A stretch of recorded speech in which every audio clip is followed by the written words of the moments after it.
Welcome to our Maha Periyava களஞ்சியம் channel. இன்னைக்கு நம்ம பார்க்க போகிறது தெய்வத்தின் குரல் 4ஆம் பாகம் 6ஆம் அத்தியாயம் போர் தீர்ந்து அமைதி காண. அதில் அகண்ட ஆனந்தம் மனதுக்கு இல்லை. ஆக ஆரம்பித்த இடத்துக்கே திரும்ப வருகிறோம். நமக்குள்ளே தினம் தினமும் நடக்கிற தேவாசுர யுத்தத்திலே நல்ல விருத்திகளான தேவ சக்திகளை ஹதாஹதம் பண்ணும் கெட்ட விருத்தி என்னும் அசுர சக்திகளுக்கெல்லாம் உற்பத்தி ஸ்தானமாக இருப்பது ஆசைதான். உயர்ந்த சந்தோஷத்தை தருவதாக நமக்கு தோன்றுகிற நல்ல ஆசைகள் கூட உண்மையில் துன்பம் தருபவைதான். ஏனென்றால் எப்பேற்பட்ட ஆசையாய் இருந்தாலும் அது ஒருவித அரிப்புதான். மனசில் அதிருப்தி இருந்து அதனால் ஏற்படுகிற அரிப்புத்தான் ஆசை. ஆசை என்பது மனசுக்கு எடுக்கிற தாகம்தான் ஆசை. ஆசை இருக்கிறதென்றால் மனஸ் என்று ஒன்று இருக்கிறது என்றே அர்த்தம். மனஸ் என்பது இருந்துவிட்டால் உபத்திரவம்தான். மனஸ் ஆத்மாவுக்கு த்விதீயமான வஸ்து.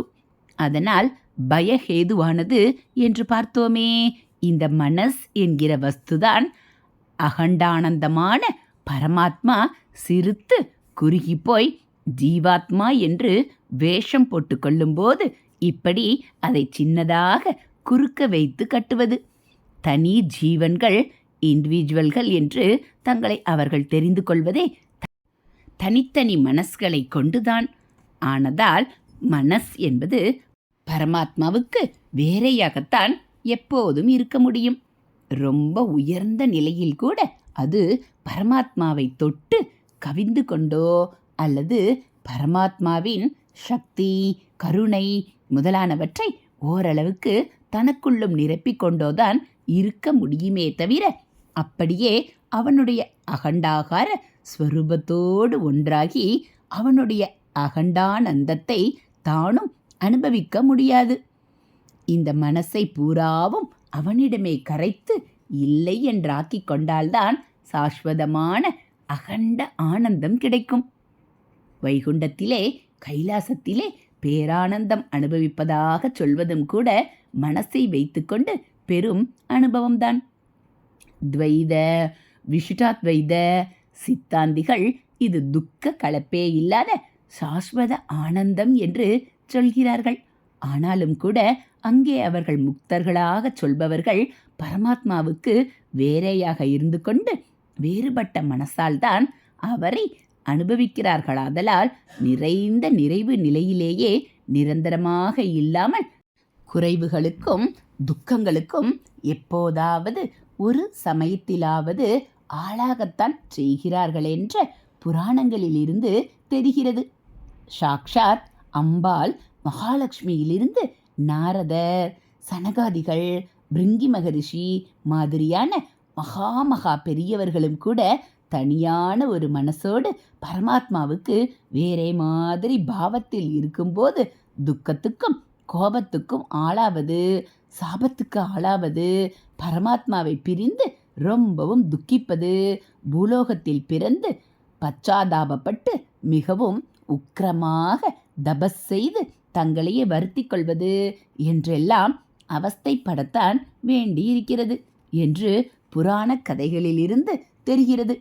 அதனாலேதான் மற்ற பற்றுக்கள் ஆசைகள் விடுவதற்காக பரமாத்மா ஒருவனிடம் மாத்திரம் பற்று ஆசை வெய்யுங்கள் என்று பற்றுக பற்றற்றான் பற்றினை அப்பற்றை பற்றுக பற்று விடற்கு என்று திருவள்ளுவர் சொன்னதற்கு மேலேயும் போய் ஆசை அருமின்கள்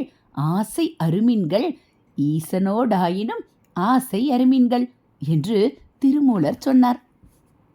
ஹரஹர சங்கர ஜெய ஜெய சங்கர மகா பெரிவாச்சரணம். அடுத்து யுத்தம் தீர ஆசையை அழிக்க.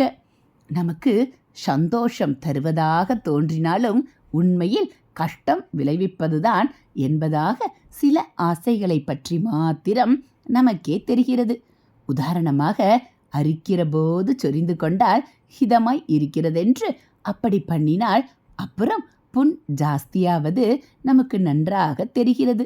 அதனால் சொரிந்து கொள்ளாமல் கட்டுப்படுத்தி கொள்ள பார்க்கிறோம். எல்லா ஆசையுமே அரிப்புத்தான். ஆசை என்பதே அரிப்புத்தான்.